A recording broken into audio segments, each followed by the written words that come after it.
Assalamualaikum warahmatullahi wabarakatuh. Shalom dan salam sejahtera buat kita semua. Perkenalkan, saya Widya Suara Anggera Pramudia, 19441739, GE 09078. Mahasiswa Program Studi Kartografi dan Penginderaan Jauh, Fakultas Geografi Universitas Gadjah Mada Angkatan 2019.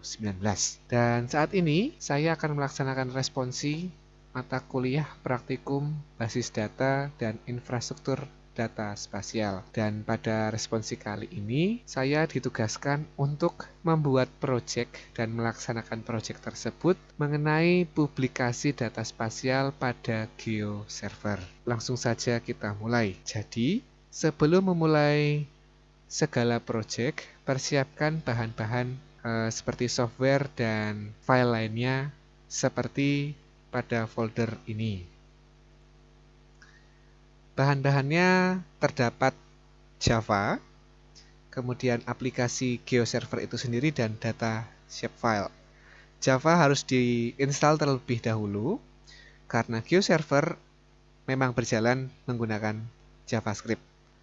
Kemudian setelah Java diinstal, barulah aplikasinya dan kemudian siapkan data shapefile yang akan kita publikasi. Ini adalah data shapefile saya yang akan saya publikasi, yaitu mengenai administrasi kabupaten di negara Indonesia. Begitu. Baik, proses instalasi tidak akan saya lakukan, saya langsung saja menuju proses GeoServernya. Baik. Langkah pertama yaitu adalah kita mengaktifkan GeoServer tersebut.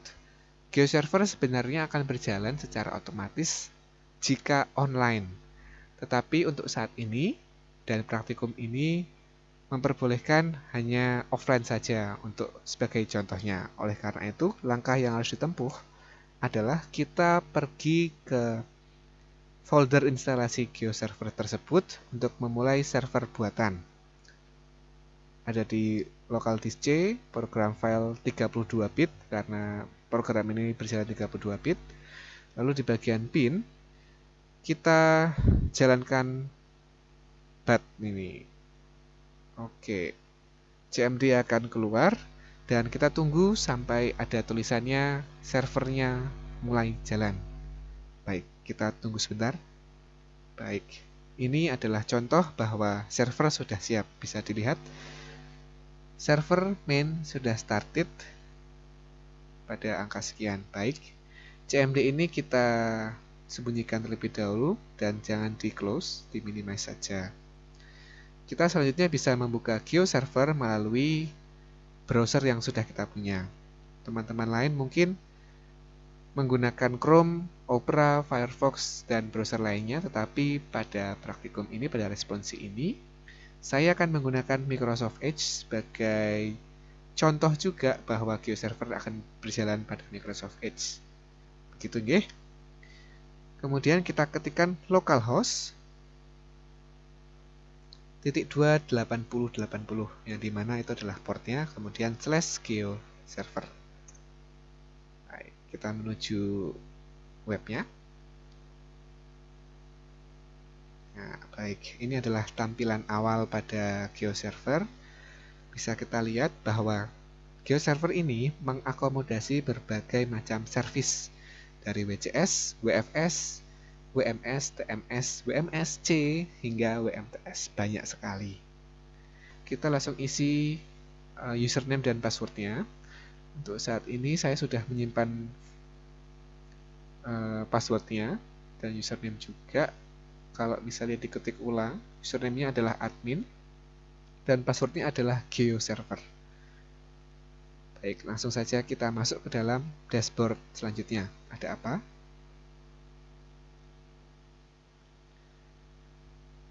Nah, di dashboard selanjutnya itu ada di halaman bagian depan, merupakan menginformasikan kepada kita ada berapa layer yang sudah tersimpan, ada berapa stores, dan ada berapa workspace. Jadi di sini ada submenu-submenunya yang bisa kita lihat dan bisa kita olah nantinya jika diperlukan. Untuk saat ini tidak terlebih dahulu. Dan saya akan mempraktikkan bagaimana untuk mempublikasikan data yang sudah kita miliki. Sebelum masuk ke sana, kita kembali lagi ke folder bahan yang akan kita lakukan. Ya, ada di sini.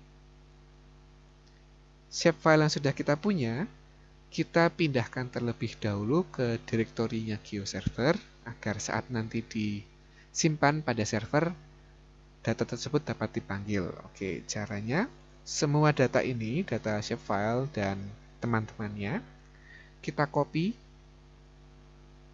dan masukkan ke direktori GeoServer tadi. Lokasinya ada di C, program file 86, GeoServer, data directory, data, dan shapefile. Nah, ini ada contoh beberapa yang sudah saya pernah kerjakan.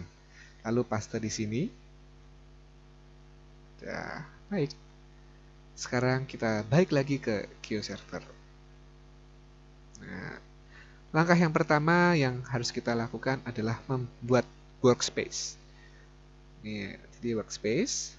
Workspace itu semacam meja kerjanya di mana kita akan melakukan berbagai macam editing, updating, dan lain sebagainya di meja tersebut.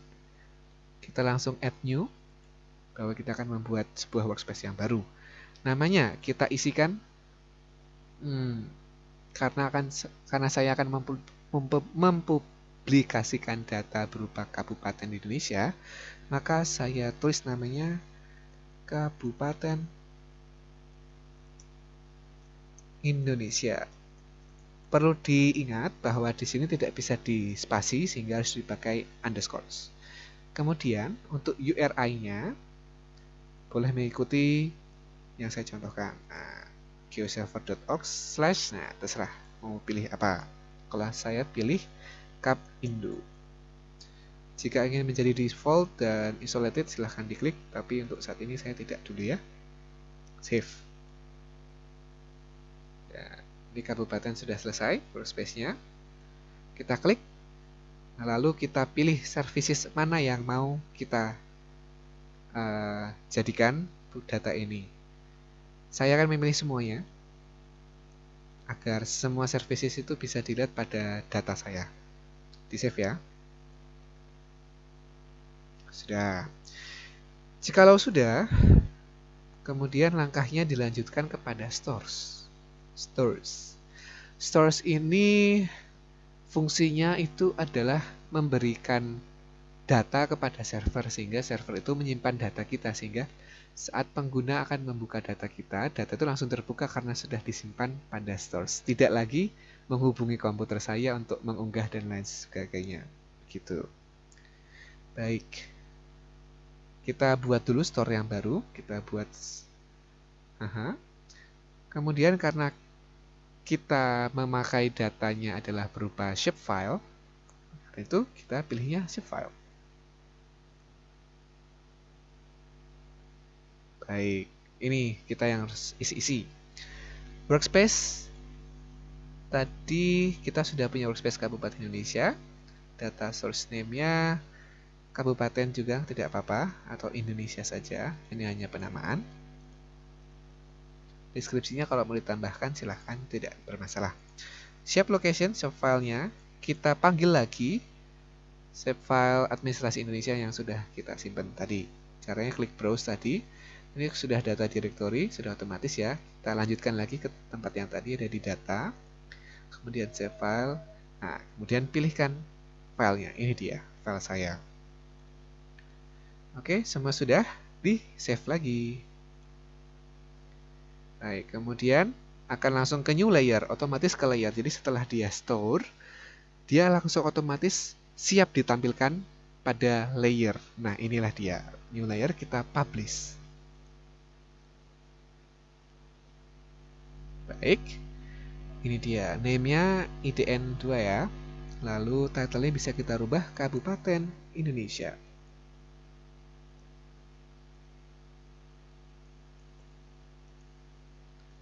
Lalu jika ingin menambahkan sedikit abstraksi atau sedikit definisi atau deskripsi tentang shapefile ini, boleh sekali ditulis di abstrak. Data ini mengandung administrasi kabupaten di Indonesia. Oke, baik. Sudah. Kemudian turun terus sampai kita, nah ini dia, Coordinate Reference System. CRS-nya harus tepat. Pada shapefile yang saya punya ini, tadi kan sudah selain file SHP juga ada file proyeksi ya, kalau nggak salah nih, PRJ, jadi sudah terdefinisi. Dan pembuat shapefile ini mengatakan bahwa CRS yang digunakan adalah WGS 84. Oke, saya ikut. Makanya ditulisnya natifnya yang sudah ada itu adalah EPSG 4326, which is itu adalah WGS 84. Jikalau ingin mencari CRS yang baru, reference system yang baru, bisa define. Nah, ini mereka sudah menyiapkan dari GeoServer sudah menyiapkan mau apa. Ada banyak, ada 6700 CRS. Dan karena saya sudah sama ya, saya juga akan menggunakan WGS 84. Kemudian ini yang terpenting juga, pada bounding box, kita pilih compute from data, dia akan menghitung secara otomatis natifnya.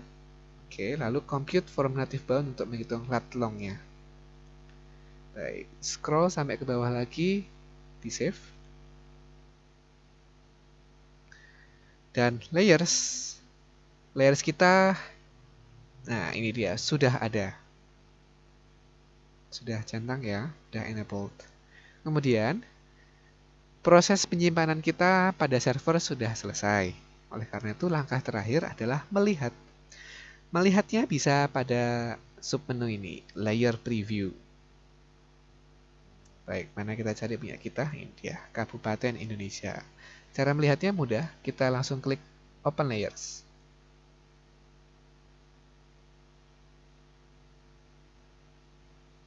Kita tunggu, ya ini dia. Ini adalah hasil dari SAP kita. Kita bisa zoom in, bisa zoom out. Ini skalanya 1:35 juta ya, karena Indonesia sangat harus ditarik semakin jauh agar kelihatan semuanya. Baik, kita mencoba zoom in ke Jogja. Nah, ini bisa kita klik teman-teman. Bisa kita klik jebret apa yang terbuat, apa yang terjadi, dan dia langsung menampilkan data tabuler dari yang kita klik tersebut. Kita klik Kulon Progo ya, hasilnya data tabuler tersebut langsung muncul di sini. Ini juga di sebelah kanan sini ada koordinat ya, sebelah kiri juga akan menampilkan skalanya. Hal ini mungkin terjadi karena tadi kita memilih services yang berbagai macam, tidak hanya satu melainkan banyak. Kemudian ada GML KML, ini merupakan bahasanya ya, bahasa yang digunakan, script yang digunakan. Sorry, maaf, KML maksudnya. Demikian pula pada KML, jadi langsung ke download itu merupakan bahasa yang digunakan. Atau bahkan bisa langsung dimasukkan ke Google Art. Kemudian kalau misalnya ini ada bagian lain, ini kalau misalnya ingin di-download lagi kepada pengguna, itu bisa melihat di sini. Bentuknya apa yang bisa kita download, berbagai macam format ya. Salah satunya bisa jadi save file lagi. Jika kita klik, dia seharusnya otomatis akan mendownload save file yang ada pada GeoServer ini. Baik, demikian yang bisa saya sampaikan. Data spasial yang kita miliki dengan sangat mudah kita publikasi menggunakan GeoServer. Dan harapannya dengan adanya GeoServer ini, semakin banyak data spasial yang dimiliki oleh perseorangan sehingga boleh menjadi data spasial yang kongruen, yang tidak redundan dengan satu dan lainnya, dan boleh terbuka untuk publik sehingga tidak untuk konsumsi pribadi saja dan bisa membantu orang lain pada menggunakan data spasial tersebut. Demikian dari saya Widya Suara Angger Pramudia undur diri. Sekian dari saya. Assalamualaikum warahmatullahi wabarakatuh. Shalom dan salam sejahtera. Sampai jumpa.